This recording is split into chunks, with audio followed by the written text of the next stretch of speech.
I think it's very high.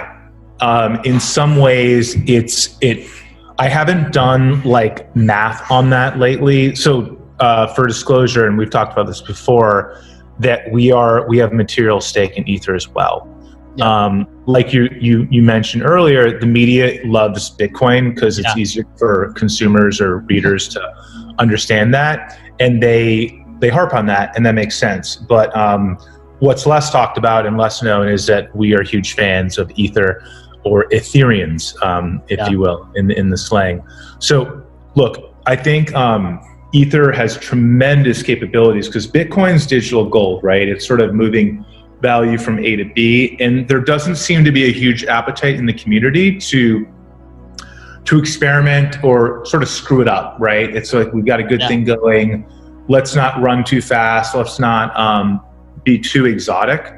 Whereas Ethereum is like it's a decentralized operating system. So the promise is that you can create these applications on top of it, permissionless. The same way you could build an application, I don't know about anymore, but back in the day, you could build a company on top of Facebook.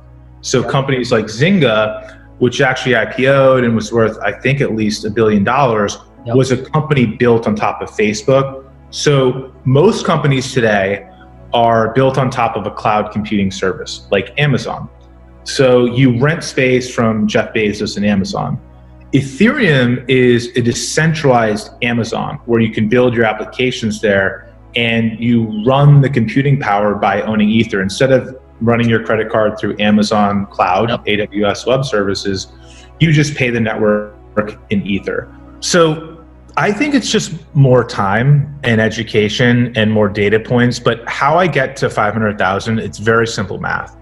The market cap of gold is 9 trillion. So the entire supply of gold is priced at 9 trillion. If Bitcoin is gold 2.0 and it disrupts gold, then its market cap also has to be 9 trillion. But today, Bitcoin's market cap is 330 billion. So it's got to increase somewhere like 25 to 30x from here. Yep. So put on a 25 to 30x multiple on the price of a Bitcoin today, which is, let's say, 18,000, 20,000. That easily gets you to $500,000 of Bitcoin. So if we're right that Bitcoin is better than gold, and the way we get to that is we look at the characteristics of why people find gold valuable.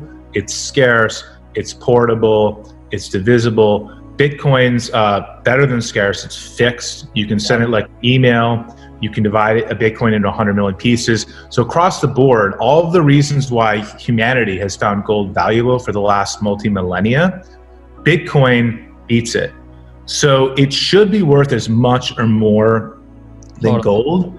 And for that to happen, a Bitcoin has to be worth $500,000 a Bitcoin. That's, I totally makes sense. When it does reach the point when it gets to $500,000 a coin, like what does it look like from the consumer behavior? Are people spending it? And how do you think it will be used when it gets to that point? So that is a great question. A lot of people wonder, do you have to buy things, spend Bitcoin? Does it have to be used as a currency for it to get there? My answer is no. Nobody buys coffee or goes to McDonald's and buys a Big Mac with gold. Gold is seen, store of value. Yeah, it's a store of value. You got it.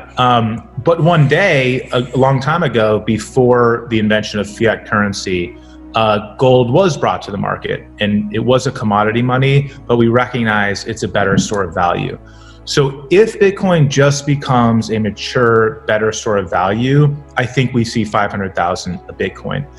If it's also used as a currency, there's efforts like the Lightning Network and other sidechain projects. If you can also use Bitcoin as a currency, the value actually goes up much higher. If it can be both a store of value and a way for a currency to work on the network. There are other instances too where Bitcoin itself, the network, could be like the substrate of other networks, and just the security of it, it would basically become like the digital global reserve currency of all crypto. Yep. Then it's even higher. So when I say $500,000 of Bitcoin, that's actually the conservative case. It could easily be a couple times more, or even order of magnitude more. And by the time it gets there, like, you're never selling your Bitcoin. If you need to like use fiat, or, you know, I sort of say cash is trash, you'll just be able to borrow. And today you can borrow off your Bitcoin, get the cash, spend it without selling the Bitcoin. So I was listening to this podcast, and they were joking about like this Bitcoin meme of the Matrix, and like, you know, when Bitcoin gets to like 1 million, like, you won't have to sell it, kind of thing. Morpheus and Neo, like, Neo's like, what happens when it gets to 1 million? It's like, you won't have to sell it.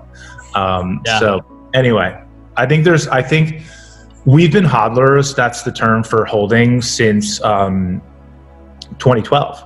And I was on CNBC Squawk yesterday morning, and the interviewer asked me, Seema Moody, she's like, what have you been doing to prepare, like, now that Bitcoin's at 18,000? I'm just like, I've just been hodling. Like, it's just being patient. And I'm going to hodl all the way to 500,000, and I'm going to still hodl, because if I need US dollar shitcoin, I can always find another way to find it. But like, Bitcoin it's like a multi-generational asset. You know, we are at the dawn of something as significant as the internet itself.